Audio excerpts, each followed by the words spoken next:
Morning, everybody.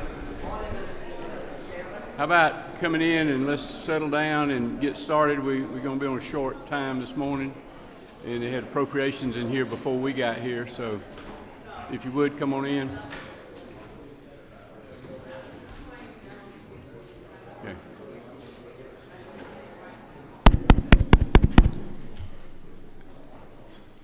Thank y'all. We're going to ask Chairman Jaspers to say a prayer for us. Let's see if we can get it. Go. Let's all bow our heads, please. Heavenly Father, thank you for another day to do your work, to use our wisdom to do the right thing for the citizens of Georgia. Lord, please keep us healthy, keep us safe on the way home for all over Georgia tonight on our way back. And please look after us and our families. We do this work in your name. Amen. Thank you, Chairman Jasper. Okay, We've got several that are going to be here and present for us today, and we'd ask that when you present, please tell us where it is on the list, and if you were told your bill was ready to be presented and it's not on the blue sheet but it's on the yellow sheet, that's okay too. So just tell us where it is, and that way it'll help us move faster, and brevity is your friend. Thank you. Senator, come tell us what you got there. Thank you, Mr. Chair. I'm presenting Senate Bill 410, which is the very last bill on page 4. This bill allows for a 6-month temporary license for veterinarians licensed in other states for the purpose of remedying staffing shortages in shelter medicine and nonprofit spay-neuter clinics across Georgia, including local government shelters. This is agreed on by the veterinary community, and I think it's going to go a long way towards helping with the backlog. Thank you very much. Thank you. Don't see any questions. Thank you, ma'am. Representative Manning, go ahead. Thank you, Chairman. I am presenting House Bill 1165. It is on page 3 in the middle of the page. This is a bill that came from the Criminal Justice Coordinating Council. Right now, there's $7.4 million that they can access, but they can't access it without this bill. What the bill does is it replaces the Office of the Governor's Family and Children Department to the Department of Behavioral Health because the Governor's Office of Children and Family is no longer in existence. And so in order to access the money, they need this change. Thank you. Thank you. Representative, don't see any questions. Thank you. Good morning. Good morning. Thank you, Mr. Chairman and members of the committee. I am presenting Senate Bill 144, which is on the, it's on the second page on the back. So, fourth page. Okay. So Senate Bill 144 is a department bill requested by the National Guard. It does two things. It removes commissioned officers off the annual report because we don't want their information to be online because we don't want nefarious actors to go after them and their families. And the second thing it does is that it removes a requirement of having to print hard copies every single year of the rules and regulations, which can be cumbersome and expensive. And commanders have that information online where they can retrieve it very easily. Thank you. Thank you. Don't see any questions. Thank you. Representative, go ahead. Good morning, Mr. Chairman and members of the Rules Committee. House Bill 1303 I bring to you. It can be found on modified open rule on the first page. And House Bill 1303 is a special license plates honoring the Shepherd Center, which is a specialty hospital, and this to celebrate their 50th anniversary of serving Georgians and other patients across the country. Okay. No questions. Thank you. All right. Thank you. Chairman Petrie. Thank you, Mr. Chairman. On the second page, about halfway down, I bring you today House Bill 957. Mr. Chairman, this bill relates to abandoned vessels. So the issue is that we have about 159 abandoned vessels on the Georgia coast today, 38 on Georgia lakes. They're a public safety hazard to the waterway. And we have found it impossible almost to deal with this because we don't have the sanctions necessary to do so. This bill creates real penalties to be able to hold people accountable to stop this practice. By the way, many of these vessels are from out of state, and they float them down here and just float them off into the sunset. So we're hopeful to finally deal with this. Glad to answer any questions, Mr. Chairman. Thank you. Don't see any questions. Thank you, Chairman. Representative Seabaugh. Thank you, Mr. Chairman. Here to present House Bill 451. It's on the yellow sheet. House Bill 451 establishes a requirement that all public entities in Georgia offer a mental health supplemental benefit program for first responders diagnosed with PTSD. 451 has been given a due pass by the Public Safety Committee twice and was sent to their Insurance Committee for further consideration, where it also received a due pass. The substitute bill you have includes revisions we made based on the recommendations of this committee. On line 76, the qualifications of the physician assistant and nurse practitioner to make trauma-related diagnosis was questioned, and it was recommended we tighten the list of qualified diagnosticians that can make a PTSD diagnosis. So we removed the physician assistant and nurse practitioner, and the qualified folks are a physician, psychologist, and psychiatrist. On line 102, we reduced the one lump sum cash benefit the responder can receive in the first 90 days from $10,000 to $3,000. And on line 176, we added language to ensure enforcement of the one-time lifetime benefit, even if an employee moves from one agency to another. And on line 192, we added language requiring the Commissioner of Insurance to provide an annual report to the House Insurance Committee and Senate Insurance and Labor Committee annually, so these bodies can monitor the activity of the benefit and we can adjust it as needed. Colleagues, that's House Bill 451. I ask for your favorable consideration. Thank you, sir. Don't see any questions. Thank you. Come on up. Morning, Mr. Chair. This is Representative Townsend, House Bill 1167. It's on the yellow sheet. This is a continuation of the Peach tax credit. We're raising it from $5 million to $10 million. Also raising the individual amounts. A person can donate such as $1,000, $2,000 if you file jointly, $2,500 to $5,000, or if you're a corporation from $10,000 to $25,000. Basically, this is to fund innovative projects by public schools. That's the key, or career academies. This is programs, public programs as well. And the safety net is you have to put in for it through the Georgia Public Policy Foundation for Education, and they'll let you know if that cap money is still available before it maxes out at $10 million. So this is supports public education. Got a question for you. Quick part. Thank you, Mr. Chairman. Representative, thank you for the bill. On lines 25 to 28, why are we striking out language that would give priority funding to the lowest 5% of schools? At this time, you have many participants, such as career academies, who don't have that kind of designation. They take a mix of students. This kind of program is for all public education students. Thank you.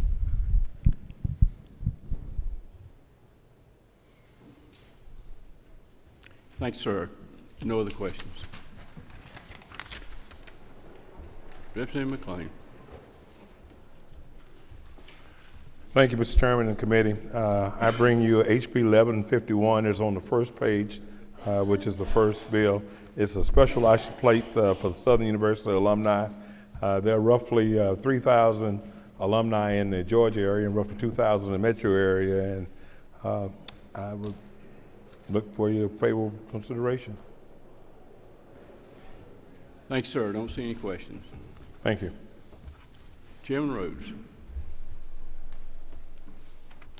Thank you, Mr. Chairman, members of the committee. On the third page for us from the bottom, House Bill 1220. This is a very simple measure that puts private water companies under the purview of the PSC, not city, not county, but private water companies. This is to protect citizens from super high rates and excessive tap fees.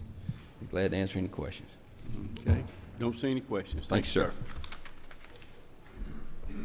Representative Mitchell, come on up. Thank you, Mr. Chairman, members of the committee.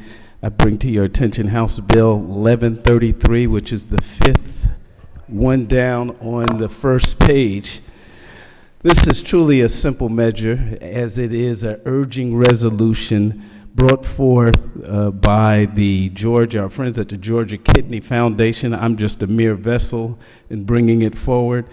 It urges Congress to pass the Kidney Patient Act, and it's being co-sponsored. It's a bipartisan effort being led by Georgia's own Representative Buddy Carter, a Republican, and Representative Miller out of Illinois, another Republican. It's a great bill. What it essentially does is, with the proposed changes from the Centers for Medicare and Medicaid Services, they are changing the payment system such that for treatment of kidney failure, they're moving it to an ESRD payment system, which is an end-stage renal disease payment system, and oftentimes it is far too late for the average consumer. Ask for your favorable consideration. We'll stand for any questions, Mr. Chair. Thank you, sir. Don't see any questions. Representative Cannon. Thank you, Mr. Chairman. Bottom of the third page, House Bill 1237. This is a Department of Ag requested cleanup bill for the Citrus Commodity Commission. In the original bill, it defined a citrus producer as someone that owns or operates at least 5 acres of citrus-bearing fruit trees. Soon after the commission was formed, they determined that it'd be much easier to quantify acreage, tonnage or weight, rather than acreage. So what this bill does is simply remove the definition of a producer in the citrus title, and allows it to be spelled out in a marketing order. This exactly mirrors how Blueberry Commodity Commission is done, and it gives them more flexibility. Very simple bill, cleanup bill, and I ask for your favorable consideration. Thank you, sir. Don't see any questions. Representative Gullett. Thank you, members. House Bill 425. It's on the first page, it's 6 from the bottom. It's LC 481226S. And this final version is really a product of SORB, the Sex Offender Registry Review Board, Judy Non-Civil, Representative Kennard, my local district attorney, and myself coming together to what I think makes a good bill. While I won't say it's a SORB department bill, I believe it is an important bill to them and their work. And if you ask them, I think they would tell you the same. Section 1 of the bill addresses how close a level 1 sex offender can live to or work to a church. Today, all sex offender levels must live or work at least 1,000 feet from a church, school, or playground. This section reduces that to level 1 offender can live or work at least 500 feet from a church that doesn't have a licensed daycare or licensed school. This is important so that the lowest level sex offenders can find housing and employment here in the Bible Belt, but also continues to protect our children. It keeps the 1,000-foot limit for level 2 and level 3 offenders. Section 2 of the bill addresses how long someone is on the registry. For level 1s coming out of the state, it requires them to be first removed from the state that they got the sex offender status. And then once they complete 10 years after their completion of their sentence, they are eligible for removal. For the level 1s here in the state, it requires that they complete their status or complete their sentence, and then 5 years later, they're eligible for removal. So what this section does, it also removes the ability for the serious sex offenders to not be eligible for removal from the registry. That's what the bill does. Happy to answer any questions. Great. Have a question. Representative Hughley has a question for you. Thank you, Mr. Chairman, and to Representative Gullett. Would you give me an example of a level 1 offender, because it gives me a little heartburn just hearing it. So maybe if I understood what typical example of a level 1 that might help. A level 1 offender, I can't tell you what they've done because I don't completely believe it matters to SORB what they've done. It's the likelihood of their reoffense. And so the likelihood that they are to reoffend is usually how they're tiered out. So if they're the least likely to reoffend are level 1s. The most likely to reoffend are level 3s. They're called sexual dangerous predators, and level 2s in the middle. So in my little mind, would level 1 include like high school kids that are within just outside the range or something of age? No, like the no, Romeo no. and So Juliet kind of junk, or what? You got to tell me what they've done. So I don't necessarily know, but what I do know is like level 1. So high school is not. That's usually a misdemeanor. So if it's in with it's got to be 48 months plus 1 day for it to be eligible. So if someone is about to turn 20 and someone is 15, that's a problem. If someone is 18 and someone's 15, that's not a problem. It's a misdemeanor. If there's anything, I think most of the time that's not really prosecuted throughout the state. But it's not Romeo and Juliet stuff. These are Felonies are the only way you get on the sex offender registry in Georgia. Vice Chair Ballinger. I believe I can clarify that. I actually sit on the SOAR board, the Sex Offender Registration Review Board.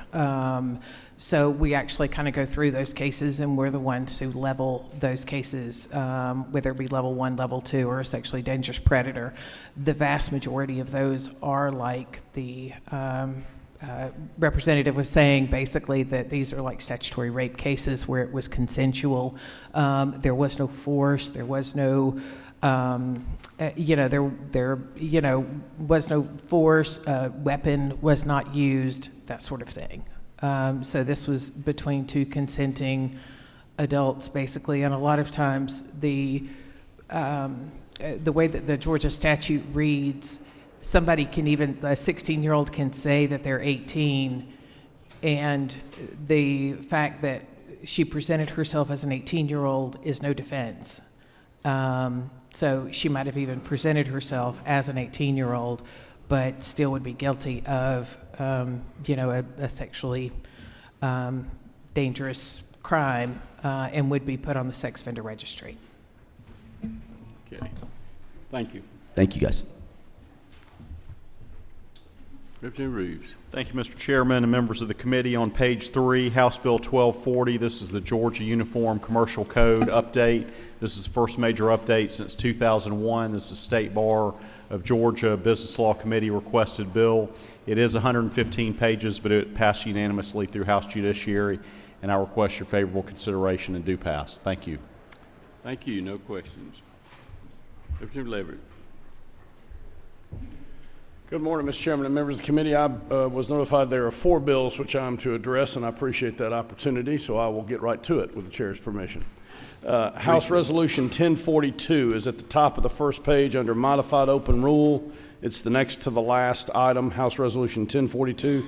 That would create a joint study committee on judicial system compensation. This is sort of a companion to the judicial compensation bill that the House passed out a week or 2 ago.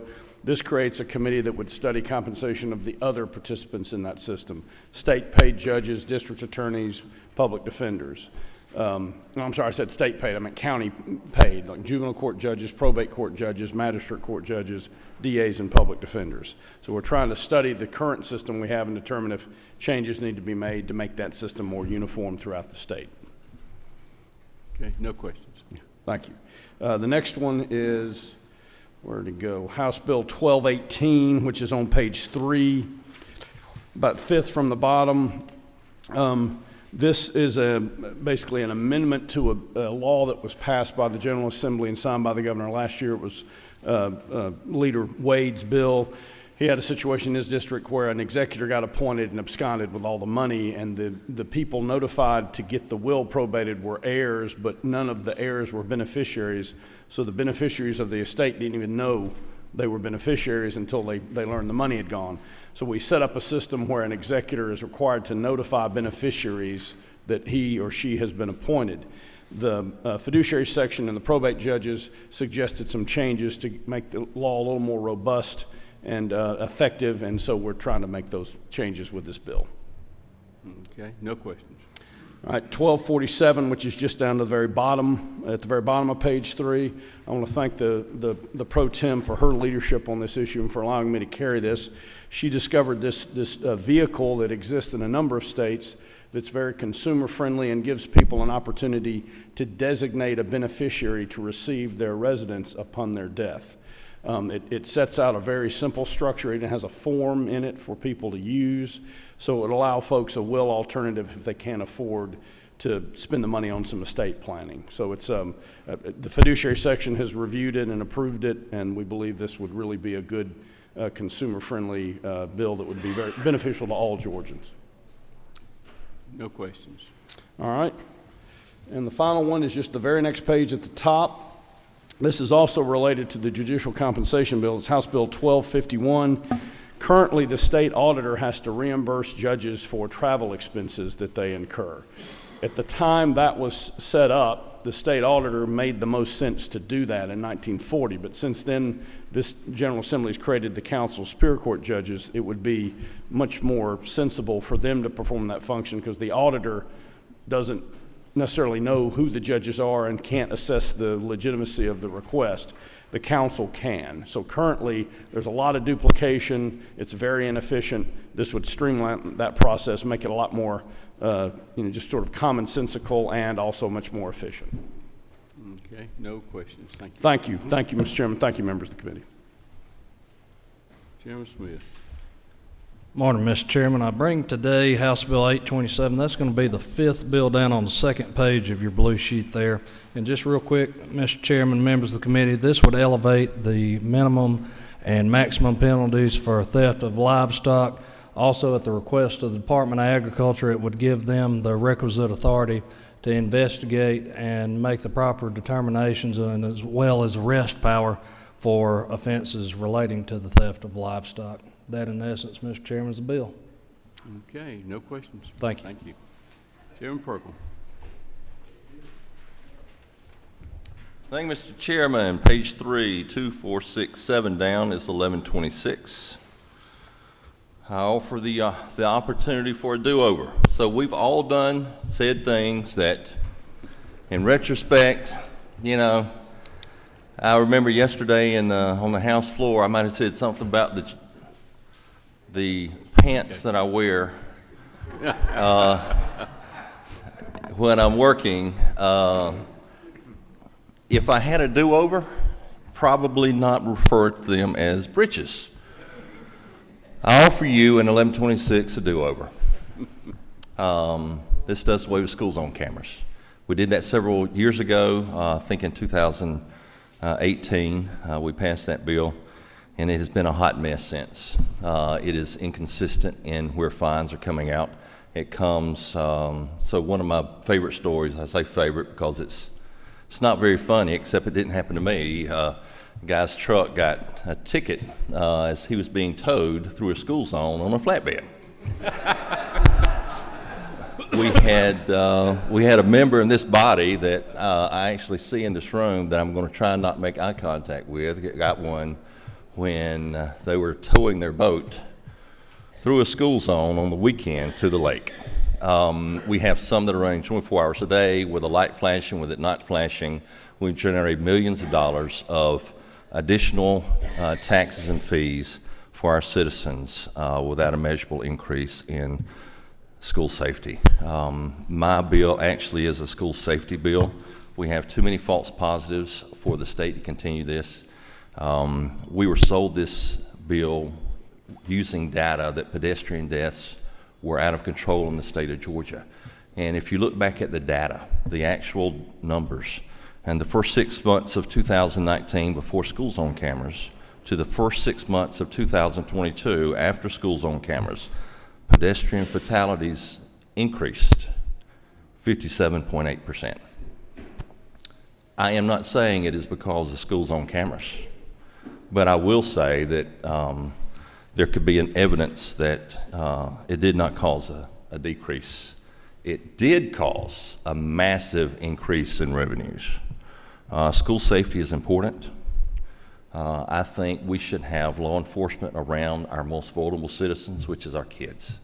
And I'd love to see them. They absolutely slow people down. Our kids are safer when a police officer is around. I think we should increase school safety by passing this bill. Mr. Chairman, you've done such a good job of explaining that. My board is lighted all across here. Chairman, I apologize. Chairman I Jaspers violated. has a question for you. Yeah, thank you, Mr. Chairman. Mr. Chairman, is it not true that you have, for the first time that we've all talked about school zone cameras, delved into the data and researched what the bill really does? And if you're successful getting this across the finish line, I'm going to name a road after you. That sounds like a good Thank you deal. for the question. Whip Park. Thank you, Mr. Chairman. Is it not true that I appreciate opportunities for a do-over? However, I'm also concerned that this bill goes too far in potentially taking away a law enforcement tool? I would contend this is not a law enforcement tool. So this is a civil penalty. To answer your question, so when the kids are coming up, and you had this little monitor you'd stick in the room and have one in the crib so you could listen to the kid cry and make sure you could come by. So that's what we've done. So we've taken law enforcement away, and we're going to send you a fine. But imagine that monitor has a time delay on it of 5 weeks. It wouldn't do much good as a means of protecting your kids. One more quick question, if I may. Is it not true that I know that there's bipartisan support for this bill, but I think that it may be tossing the baby with the baby water? With the bathwater, I understand the, I understand. Thank you. But it did have bipartisan support. It passed out of the committee with unanimous support of both members of the party, so. Good. Folks, we've got several more questions, and we don't want the speaker to get mad with us for not showing up on time in there. So if you got a burning question, let's ask it, but do it quickly, okay? Chairman Knight. Thank you, Mr. Chairman. I'll be quick. Isn't it true that this General Assembly tried to do legislation last year to address this issue, which has been a problem? I don't think that legislation made it across on the other side last year. But isn't it further true that this industry that is doing this surely is either deaf or not listening to what is going on here with the problems within this state, within these cameras? And isn't it further true that we continue to have flashing lights and tickets being given outside of school hours? Maybe the deafness of this industry is its own making in this bill. Thank you for what you're doing. Thank you for the question, and I agree. It is many bad actors. Mr. Chairman, you got another bill? I do have another bill. Thank you. It's you do it 1127. It is going to be very quick. We've actually heard this bill last year, so I'm not going to go through it. It's the hemp bill. It's the same one I had last year. It's truth in labeling. We should have a QR code. We should have a warning label. You should know what you are consuming when you buy these things. It provides for the Department of Agriculture for enforcement. We have things on shelves that kids are buying. They think they're Skittles. And if you look closely on the package, it says, for adult use, 1 per day. And a kid, when they get candy, they never stop at 1. Kids are getting sick. They're going to the hospital. This is a consumer protection bill for this industry. It passed very strongly out of the House last year. Thank you, sir. No questions. Representative Buckner. Thank you, Mr. Chairman. I bring House Bill 1116. It's on page 5, and it's the 5th one down or next to last, whichever you want to find it by. And this is the historic tax credit bill. It has been very successful all across the state in both urban and rural areas. There are 2 programs contained within this law. It's the residential and the commercial, so it makes the bill a little confusing sometimes, but basically they both do great work. What we're doing with this bill is extending the sunset for the residential so that it will expire in 10 years, and we are expanding and resetting the commercial program to expire in 5 years. And we are also adjusting some of the caps for the commercial program, and we are raising the total commercial cap on the large projects because they are costing more and more.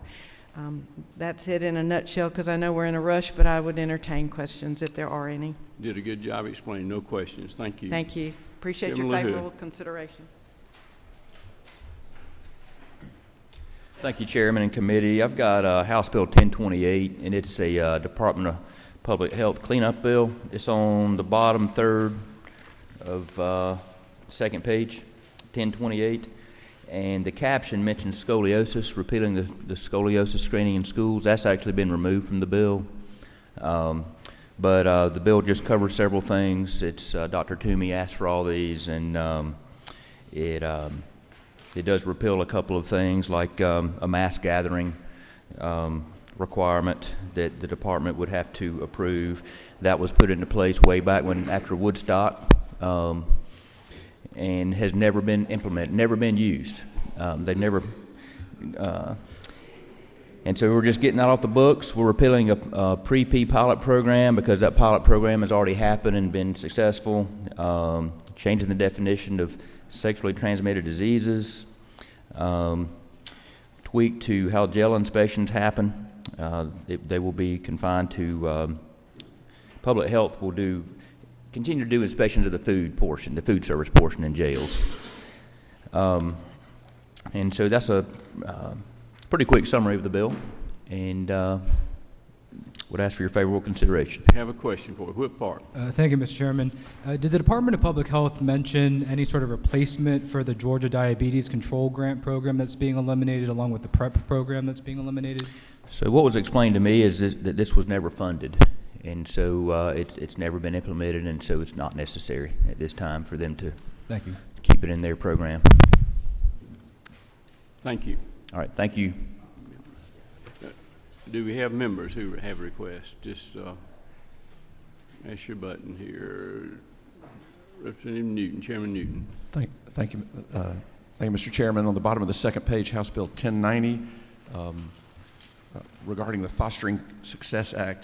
This bill augments and improves a program that assists former foster children, especially once they reach the age of 18. They're out of foster care, but they haven't really made a good transition to adulthood. This helps them with both mentorship and expenses for life and that we all know our kids need.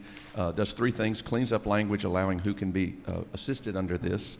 It does. Number two, it opens up the tax credit portion to where business entities that pay taxes other than income taxes can participate. That should allow it to get full funding of what's been done in the past. And finally, it puts guardrails around the spending. The basic effort is to make sure that it's not going for just overhead costs of an organization that may help foster kids, but it's going to new programs. Over 80% of the money needs to go to the new programs to actually benefit the child. So that's the bill, Mr. Chair. I do have one other. If you have a question, raise your hand, because no questions on that. You have another? I do. On the back page, on number 5, page 5, the third one down, 971. We discussed it the other day and recommitted it. The Firearm Safe Handling and Secure Storage Act. We did put some language on line 67 and 68 that just assure or doubly assure that no one in government or no one can make a list of the people receiving these tax credits, whether it's for safe handling instruction or for a secure storage device.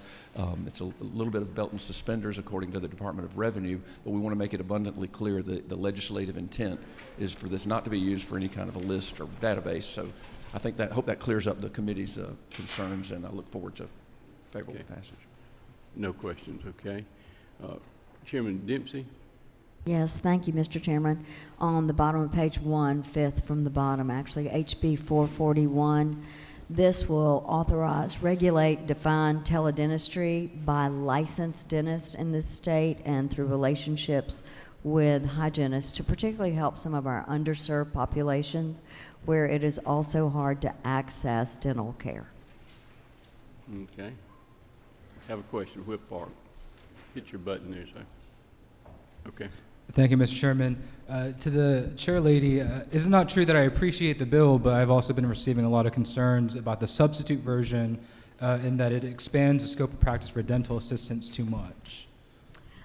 If you will look at the bill, the dental assistants will be regulated. It requires their education and training requirements established by the board. So they will be well equipped to go and help in this challenge we have in our state. Thank you. Thank you. No other questions. Chairman Martin. Yes, sir, Mr. Chairman. On the fourth page, third from the top and fifth from the top, I have two items of a constitutional amendment and then the enabling legislation. I'd address them both at the same time. The constitutional amendment is necessary to move the Georgia Tax Tribunal from the executive branch to the judicial branch, and it will be called the Georgia Tax Court. Nothing's changing in the bill is the length it is because of the cross references. The idea for doing this, or the reason for doing this, is the first level of appeal from an executive branch court is to the Superior Court in the county in which the court sits. That would be Fulton County here. They're very busy in Fulton County Court, and also in general, regardless of the individual sitting on the bench, the Superior Court is a trial court, not an appellate court. So this would just let them go straight to the appellate court. If there are any questions, I would take them. Don't see any questions. Thank you. Chairman Stevens. Thank you, Mr. Chairman. Page 4, second one down. All this bill does is provide What's for... the number? I'm sorry, 1264. Okay. Second one down. The bill provides for monitoring and rehabilitation of nurses, for impaired nurses, as we do for doctors, pharmacists, and dentists today. Okay, no questions. Thank you. Chairman Carson, do you have a... Yes, sir. Thank you, Mr. Chairman. Also on page 1, near the bottom, House Bill 41. All this does is require that our state pension plans, TRS and ERS most notably, must operate in the financial interest and carry out a fiduciary duty for the beneficiaries. What this basically does is codify the board rules that were adopted by TRS and ERS in September of 2022. That's it. Okay, don't see any questions. Representative Jaspers has one. Thank you, Mr. Chairman. Chairman Jasper, excuse me. I bring House Bill 910. It's a bill to require the age verification before the use of a porn site. Protects the identity of individuals, with the cause of action for exposure in other states has significantly reduced porn availability.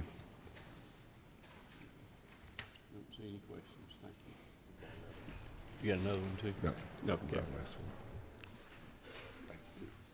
Representative Powell, or Chairman Powell, do you have?